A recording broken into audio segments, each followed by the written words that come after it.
In July 2022, food giant Kellogg lost a court challenge of the United Kingdom's high sugar cereal rule. The multinational food company had argued that the UK government's inclusion of their cereals among, and I quote, less healthy foods is unfair because it doesn't take into account the milk that is usually added to the cereals. The UK court dismissed the claim and is enforcing regulations limiting the promotion of foods that are high in fat, salt, and sugar in UK supermarkets as part of their efforts to curb obesity. Here to speak with us today about the implications of this ruling is Anna Taylor, Executive Director of the Food Foundation in London. Welcome to the Leading Voices in Food podcast. I'm Kelly Brownell, Professor of Public Policy at Duke University and Director Emeritus of the World Food Policy Center at Duke. Anna, thanks so much for being with us. I'm really happy we have somebody to put this important ruling in context. Thanks, Kelly. Great to be here. So let's start with this. Can you explain the ruling that Kellogg objected to and then what the ruling itself makes happen?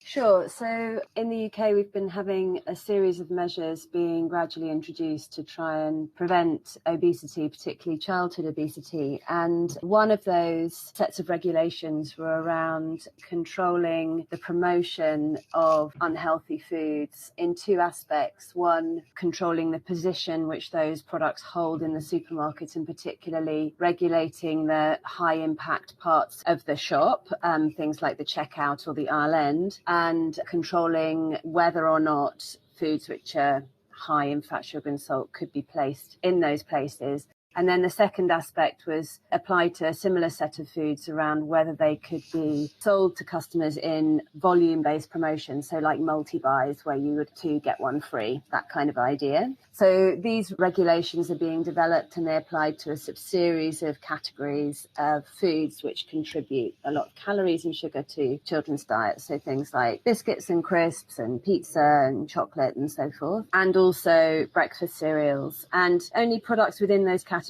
that are classified as being high fat, sugar and salt food, using what the UK has as a nutrient profile score, would be eligible for these restrictions. But Kellogg's sued the government on the grounds that the breakfast cereals that it sold were actually served with milk, and therefore the nutrient profile score should be applied to a whole meal, i.e. the cereal and the milk included, which would have tipped many breakfast cereals into being not classified as high fat, sugar and salt foods. And then the court ruled against them.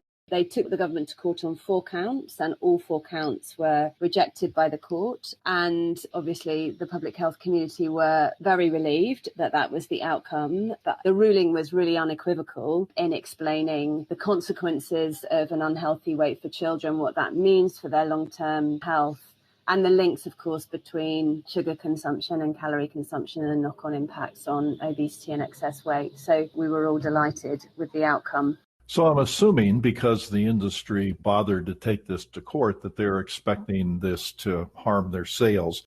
Is there any sense of how impactful this might actually be? The impact assessments in the UK come into the billions in terms of public health, savings to the health service, savings to social care costs and so forth. But I think in the UK, I think to some extent we're a little bit of an outlier across certainly Europe in that we buy a lot of food on promotion. About 40% of what we buy tends to be on promotion, and the modelling and the work with expenditure data seems to suggest that that leads us to buy 20% more calories than we otherwise would. So this whole connection between promoting things, particularly foods which can be stored easily at home and where you think, well, I can get something extra now in the sort of anticipation that you won't eat it immediately. In fact, with these foods, because of their such close connection to our appetites and the fact that they don't suppress our appetites as much, mean that we eat them more quickly. So we end up then buying more. And the companies call this the expandability of the category. You know, is it a category that if you put it on promotion, you can actually expand the size of the market, essentially? And so, yeah, it's not surprising that companies are pushing back.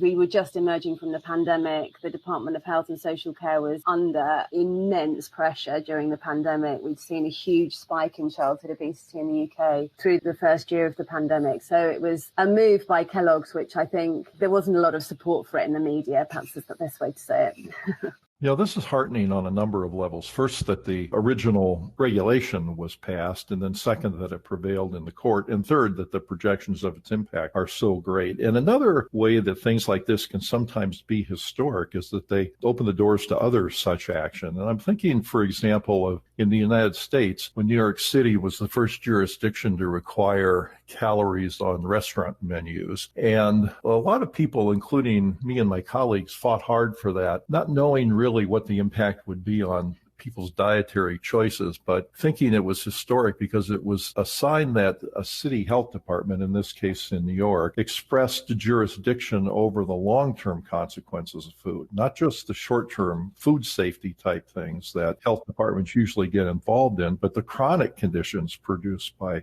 long-term consumption of things like sugar, fat, and salt. So it was historically important in that sense. And I'm wondering if this ruling and the way the court came out on this might be similar in some ways, that it could open the door to other things in the future that could be equally or even more important.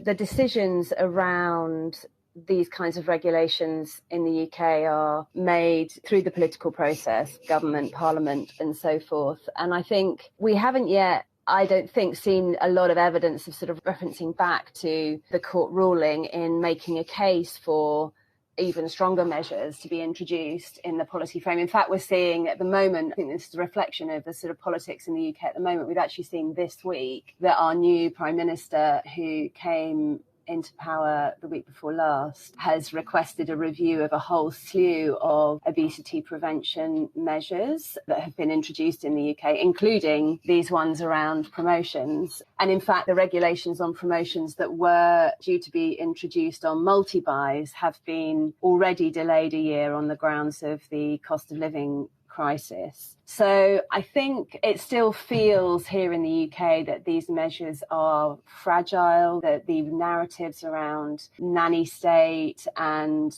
the role of government intervention in the food system, the sort of private realm, is still very politically contentious. It's become a kind of wedge issue, if you like, for a much bigger debate about the size of government and the role of the state. Food has become a sort of way into that much bigger political conversation. I think we'll know in time how significant the ruling was. It would have been extremely significant if it had gone the other way, because you can imagine, for example, you might say, well, I sell chocolate spread. You normally eat it with bread, and therefore my chocolate spread ceases to become an unhealthy product, and therefore things like advertising restrictions and so forth will no longer apply to it. You can imagine it opens a floodgate of potential precedents to the use of the nutrient profile model to classify foods as being less healthy or more healthy. So that would have been incredibly damaging and would, I think, have had a very detrimental set of sort of long-term consequences in terms of how you design policy around the food environment. So I think we've yet to see the real positive impact of it, but I think it's probably very fair to say that had it been a different ruling, we'd be already seeing much more severe negative effects of it. So thanks for that context. It's very helpful, especially seeing it in the broader political context, which is exactly what's happening in our country as well. So let me ask this. So efforts by many parties are usually needed to bring about outcomes like this. And I'm wondering, in the case of this action in the UK, what happened either visibly or behind the scenes to make this possible? There's a huge amount of work that goes on both in the public sphere with the public around, I suppose, trying to create a bigger political space for government action in obesity prevention. And I think to some extent that work really got ahead of steam in the lead up to the introduction of the sugary drinks tax that came in the UK, and around which there was a sort of major documentary which Jamie Oliver did, and which was a sort of tipping point, I think, for public engagement and a recognition by parents that sugar was really hidden everywhere, and they felt in some ways manipulated by the system and unaware of the ways in which sugar was appearing everywhere. And suddenly it got a kind of potency in the public realm which it hadn't had to date. we're sort of very steeped in now in the conversation about, well, how do we make sure that these measures are protected, that they're not rolled back, and indeed that the government feels emboldened to take further steps. And so that's everything from huge amounts of engagement with parliamentarians right across the political sphere. I imagine in many places, as I said before, in the UK, this is an issue which people very instinctively think they don't want the government telling them what to eat. Nobody does. And they see these kinds of interventions as if it were the government telling them what they need to eat. And so we're doing huge amounts of work with MPs around how we frame these issues in the context of long-term health of the nation and the economic productivity and so forth. So there's work with parliamentarians, there's work with the public. We do quite a lot of polling work to understand how the public are feeling on issues and tracking that on an ongoing basis. Huge amounts of work with the media, trying to make sure that there's a sort of drumbeat of evidence and stories and real life experiences which bring attention to the issue. But the political economy around these issues is really, really difficult, and it's hard for government to act in these areas. The implementation of some of these regulations is tough. Trying to define an aisle end in a supermarket becomes the business of teams of civil servants. This is not easy stuff to actually implement, and the potential workarounds by businesses are so massive, and loopholes and unintended consequences. It's a difficult area to also actually design the right types of regulations. So I think we're making progress, but it always feels sort of two steps forward, one step back, that kind of sense of stuttering progress, really. And if you look at it in a long-term frame, then sure, we're on the right track, but the urgency of the issues are now so intense that we're just not moving fast enough. Well, thanks for that background. So just as a final question, what additional policies are a priority for you right now? So at the moment, we're focusing on trying to get the commitments which the government have made not get rolled back. So included in as well as promotions, there's also regulations around advertising of junk food up to what we call the 9 p.m. watershed. So sort of 9 p.m. on television broadcast. So a sort of blanket ban on advertising of junk food up until 9 o'clock in the evening on TV and online. So that's at the moment planned but delayed. We don't want it to be ditched. And we're also putting a lot of energy at the moment into trying to get a set of measures in place to protect the very poorest households who are really struggling in the context of the cost of living crisis. We've got rising levels of food insecurity, and we know at the moment that the food system, really, if you've got very little money, your options for eating healthily are narrowed even further.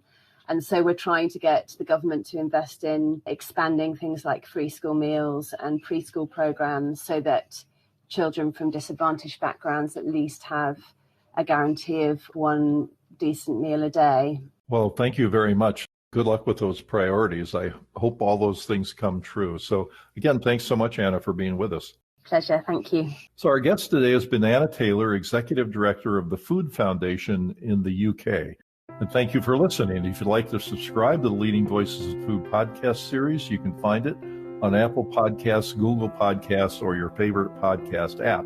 Podcasts and transcripts are also available on the website of the Duke World Food Policy Center. This is Kelly Brownell.